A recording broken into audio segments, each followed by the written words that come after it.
మాజీ మంత్రి విడదల రజనీ చుట్టూ ఉచ్చు బిగుస్తోంది. స్టోన్ క్రషర్ యజమాని బెదిరించి 2,20,00,000 రూపాయలు తీసుకున్నారన్న అవినీతి ఆరోపణలపై రజనీని విచారించేందుకు ఏసీబీ సిద్ధమైంది. దీనికోసం గవర్నర్ అనుమతిని కూడా కోరారు. ఈ కేసుకు సంబంధించి అప్పటి విజిలెన్స్ అధికారి జాషువాను కూడా ఏసీబీ విచారించనుంది. స్టోన్ క్రషర్ యజమాని ఇచ్చిన ఫిర్యాదు మేరకు విచారణ చేసి నిగ్గు తేల్చేందుకు ఏసీబీ సంసిద్ధమైంది.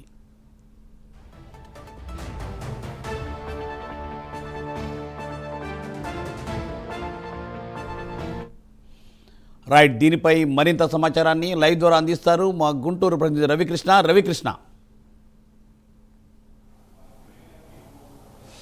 మూర్తి, ఏదైతే మాజీ మంత్రి విడుదల రజనీ ఉన్నారో విడుదల రజనీ మీద మాత్రం ఏసీబీ విచారణ చేసేందుకు అయితే మాత్రం అన్ని రకాలుగా సిద్ధమైన పడిందని తెలుసుకోవాలి. ప్రధానంగా కూడా ఈ కేసుకు సంబంధించి ఇది 2020 సంవత్సరంలో సెప్టెంబర్ నెలలో అప్పుడు ఉన్నటువంటి stone crushers Lakshmi Balaji stone crushers అనేటువంటి యజమానులు ఇచ్చినటువంటి ఫిర్యాదు. దీనికి సంబంధించి అప్పట్లో విడుదల రజనీ వాళ్ళ దగ్గర నుంచి 2,20,00,000 వసూలు చేసిందని వాళ్ళైతే ఆరోపణలు అయితే చేసినటువంటి పరిస్థితి కనపడింది. ప్రధానంగా కూడా అప్పుడు అయితే ప్రధానంగా మంత్రిగా ఉన్నటువంటి సమయంలో ఎవరైతే ఈ స్టోన్ క్రషర్స్ యజమానులు ఉన్నారో వాళ్ళ దగ్గరికి ఆమె పిఆర్ఓ అయినటువంటి రామకృష్ణ వెళ్ళాడని ఆయన వెళ్ళి వాళ్ళని ఎమ్మెల్యే దగ్గరికి రమ్మనమని పిలిచినటువంటి సందర్భంలో ఆమె వెళ్ళటం, ఆ తర్వాత వాళ్ళకి 5 కోట్ల రూపాయలు స్టోన్ క్రషర్లు రన్ చేసుకోవాలంటే మాత్రం ఇవ్వాలి అని అడిగినటువంటి సందర్భం. ఆ తర్వాత కూడా వాళ్ళు స్టోన్ క్రషర్స్ యజమానులు రెస్పాండ్ కావాలన్నటువంటి పరిస్థితుల్లో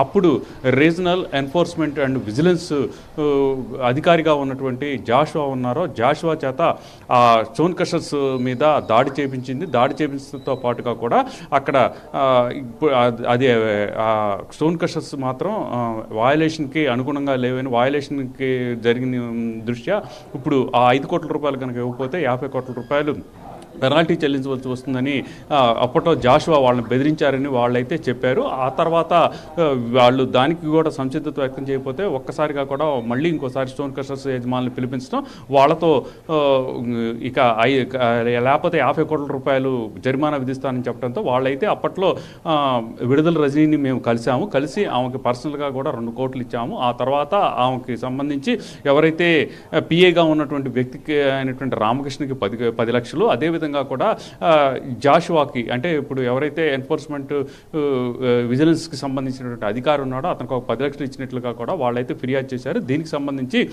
ఎంక్వైరీ అయితే విజిలెన్స్ అండ్ ఎన్ఫోర్స్మెంట్ అయితే ఎంక్వైరీ చేసిన తర్వాత దీంట్లో నిజమున్నట్లు కూడా నిర్ధారించి దానికి సంబంధించినటువంటి ఎంక్వైరీకి సంబంధించిన కాపీని ప్రభుత్వానికి పంపించిన మీదట విచారణకు సంబంధించిన అంశాలన్నింటినీ కూడా క్రోడీకరించి వాళ్ళని విచారించవలసిందిగా కూడా కోరినటువంటి సందర్భం. దీనికి సంబంధించి మాజీ మంత్రిగా ఉన్నది కాబట్టి గవర్నర్ పర్మిషన్ అవసరం. ఆ గవర్నర్ పర్మిషన్ కోసం అయితే ఇప్పటికే ప్రభుత్వం తరపు నుంచి ఏసీబీ అయితే మాత్రం గవర్నర్ పర్మిషన్ కోసం వెయిట్ చేస్తున్న పరిస్థితి.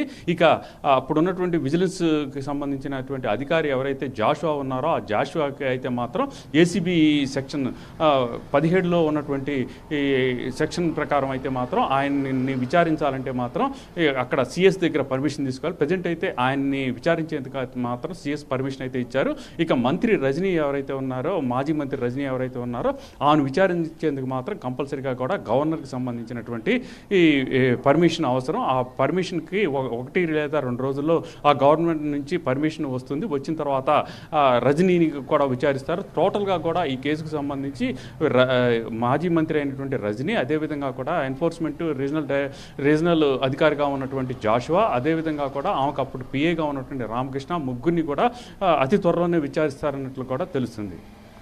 Thank you Ravikrishna, thanks for live update.